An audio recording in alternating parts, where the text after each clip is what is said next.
কারবালার প্রান্তরে রসুলের আওলাদ হুসাইন রাদিয়াল্লাহু আনহু নিহত হওয়ার প্রকৃত ঘটনা। 60 হিজরিতে ইরাকবাসীদের নিকট সংবাদ পৌঁছালো যে হুসাইন রাদিয়াল্লাহু আনহু ইয়াজিদ ইবনে মুআবিয়ার হাতে বায়াত করেননি। তারা তার নিকট চিঠিপত্র পাঠিয়ে জানিয়ে দিল যে ইরাকবাসীরা তার হাতে খিলাফতের বায়াত করতে আগ্রহী। ইয়াজিদকে তারা সমর্থন করে না বলেও সাফ জানিয়ে দিল। তারা আরো বলল যে ইরাকবাসীরা ইয়াজিদের পিতা মুআবিয়া রাদিয়াল্লাহু আনহুর প্রতি মোটেও সন্তুষ্ট ছিল না। চিঠির পর চিঠি আসতে লাগলো। এভাবে 5 শতাধিক চিঠি হুসাইন রাদিয়াল্লাহু আনহুর কাছে এসে জমা হলো। প্রকৃতির অবস্থা যাচাই করার জন্য হুসাইন রাদিয়াল্লাহু আনহু তার চাচাতো ভাই মুসলিম ইবনে আকিলকে পাঠালেন। মুসলিম কুফায় গিয়ে পৌঁছালেন। গিয়ে দেখলেন আসলেই লোকেরা হুসাইনকে চাচ্ছেন। লোকেরা মুসলিমের হাতেই হুসাইনের পক্ষে বায়াত নেওয়া শুরু করলো। হানি ইবনে উরওয়ার ঘরে বায়াত সম্পূর্ণ হলো। সিরিয়ার ইয়াজিদের নিকটে খবর পৌঁছানো মাত্রই বসরার গভর্নর ওবাইদুল্লাহ ইবনে জিয়াদকে পরিস্থিতি মোকাবেলা করার জন্য পাঠালেন। ইয়াজিদ ওবাইদুল্লাহ ইবনে জিয়াদকে আদেশ দিলেন যে তিনি যেন কুফাবাসীদেরকে তার বিরুদ্ধে হুসাইনের সাথে যোগ দিয়ে বিদ্রোহী করতে নিষেধ করেন। সে হুসাইনকে হত্যা করার আদেশ দেননি। আব্দুল্লাহ কুফায় গিয়ে পৌঁছালেন। তিনি বিষয়টি তদন্ত করতে লাগলেন এবং মানুষকে জিজ্ঞাসা করতে শুরু করলেন। পরিশেষে তিনি নিশ্চিত হলেন যে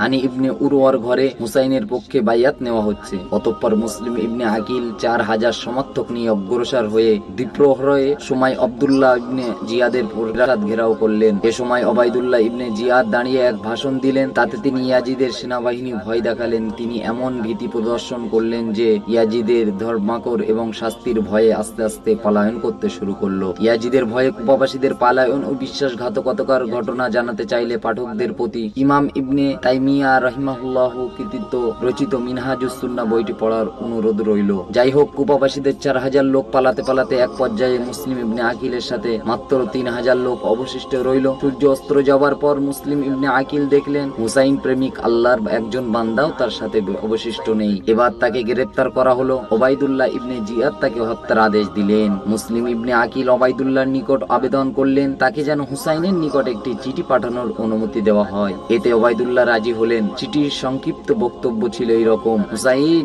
পরিবার পরিজন নিয়ে ফেরত যাও। কুফাবাসীদের ধোকায় পড়ো না, কেননা তারা তোমার সাথে মিথ্যা বলেছে। তোমার সাথেও তারা সত্য বলেনি। দেওয়া এই তথ্য মিথ্যা নয়। অতঃপর জিলহজ মাসের 9 তারিখ আরাফা দিবসে ওবাইদুল্লাহ মুসলিমকে হত্যার আদেশ প্রদান করেন। এখানে বিশেষভাবে স্মরণ রাখা দরকার যে মুসলিম ইবনে আকিল হয়তো ইতিপূর্বে কুফাবাসীদের ওয়াদার প্রতি ভিত্তি করে হুসাইনকে আগমনের জন্য চিঠি পাঠিয়েছিলেন। সেই চিঠির উপর ভিত্তি করে জিলহজ মাসের 8 তারিখে হুসাইন রাদিয়াল্লাহু আনহু কুফার উদ্দেশ্যে রওনা দিয়েছিলেন। অনেক সাহাবী তাকে বের হতে নিষেধ করেছিলেন। তার মধ্যে আব্দুল্লাহ ইবনে আব্বাস, আব্দুল্লাহ ইবনে ওমর, আব্দুল্লাহ ইবনে জুবাইর, আব্দুল্লাহ ইবনে আমর এবং তার ভাই মুহাম্মদ ইবনুল হানাফিয়ার নাম বিশেষভাবে উল্লেখযোগ্য। ইবনে উমর হুসাইনকে লক্ষ্য করে বলেন, হুসাইন, আমি তোমাকে একটি হাদিস শোনাবো। জিবরিল আলাইহিস সালাম আগমন করে নবী সাল্লাল্লাহু আলাইহি ওয়াসাল্লামকে দুনিয়া এবং আখিরাতের দুটি থেকে যে কোনো একটি গ্রহণ করার স্বাধীনতা দিয়েছিলেন। তিনি দুনিয়া বাদ দিয়ে আখিরাতকে বেছে নিয়েছিলেন। আর তুমি তার অংশ হয়ে আল্লাহর শপথ, তোমাদের কেউ কখনো দুনিয়ার সম্পদ লোকম হবে না। তোমাদের ভালোর জন্যই আল্লাহ তোমাদেরকে দুনিয়া ভোগ বিলাস থেকে ফিরিয়ে রেখেছেন।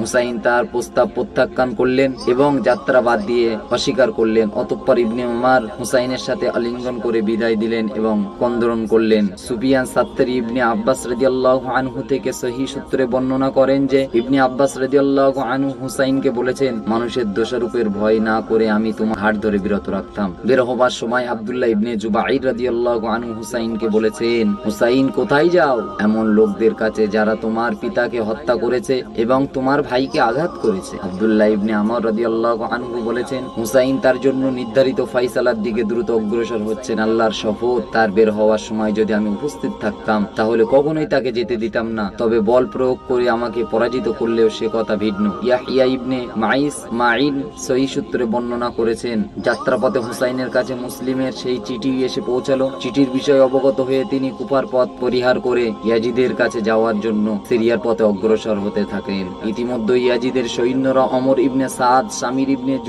জাওসান এবং হুসাইন ইবনে তামিমের নেতৃত্বে কারবালার প্রান্তরে হুসাইনের গতিরোধ করল। হুসাইন সেখানে অবতরণ করে আল্লাহর দোহাই দিয়ে এবং ইসলামের কথা স্মরণ করে তা মেনে নেওয়ার আহ্বান জানালেন। হুসাইন ইবনে আলী রাদিয়াল্লাহু আনহু এবং রাসূলের দাহিত ইয়াজিদের দরবারে যেতে দেওয়া হোক। তিনি যেখান গিয়ে ইয়াজিদের হাতে বায়াত গ্রহণ করবেন, কেননা তিনি জানতেন যে ইয়াজিদ তাকে হত্যা করতে চান না। অথবা তাকে মদিনায় ফেরত যেতে দেওয়া হোক, অথবা তাকে কোনো ইসলামী অঞ্চলের সীমান্তরের দিকে যেতে দেওয়া হোক। সেখানে তিনি মৃত্যু পর্যন্ত বসবাস করবেন এবং রাজ্য সীমানা পাহারা দেওয়ার কাজে আত্মনিয়োগ করবেন। ইবনে জারির হাসান সনদে বর্ণনা করেছেন। ইয়াজিদের সৈন্যরা কোনো প্রস্তাব মানতে রাজি হলো না। তারা বলল, আব্দুল্লাহ ইবনে জিয়াদ যেই ফয়সালা দেবেন আমরা তা ব্যতীত অন্য কোনো প্রস্তাব মানতে রাজি নয়। এই কথা শুনে ওবায়দুল্লাহর এক সেনাপতি হুর ইবনে ইয়াজিদ বললেন, এরা তোমাদের কাছে যেই প্রস্তাব পেশ করছে তা কি তোমরা মানবে না? আল্লাহর কসম, তুর্কি এবং দাইলামের লোকেরাও যদি তোমাদের কাছে এই প্রার্থনাটি করত তাহলে তা ফেরত দেওয়া তোমাদের জন্য বৈধ হতো না।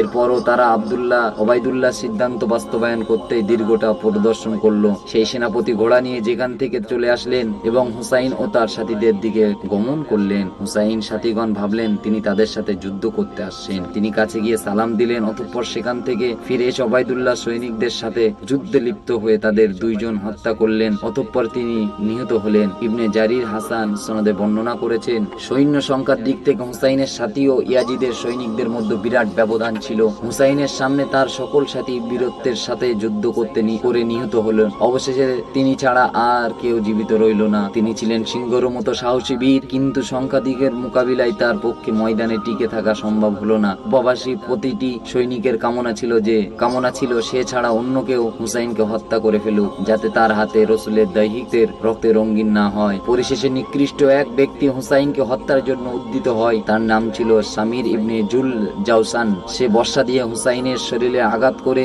ধারাশায়ী করে ফেললেন। অতঃপর ইয়াজিদ বাহিনী সম্মিলিত আক্রমে তিনি শাহাদাতের অর্জনের সৌভাগ্য লাভ করেন। বলা হয় এই সামিরি হুসাইনের মাথা দেহ থেকে বিচ্ছিন্ন করেছেন। কেউ কেউ বলেন সিনান ইবনে আনাস আর-নাখ নামক এক ব্যক্তি তার মাথা থেকে দেহ আলাদা করেন। অবশেষে আল্লাহই ভালো জানেন। প্রিয় শ্রোতাবৃন্দ, ভিডিওটি যদি অবশ্যই আপনাদের ভালো লেগে থাকে অবশ্যই আমাদের চ্যানেলটি সাবস্ক্রাইব করে সঙ্গে থাকবেন পরবর্তী ভিডিও সবার আগে পাওয়ার জন্য। আসসালামু আলাইকুম ওয়া রাহমাতুল্লাহি ওয়া বারাকাতুহু।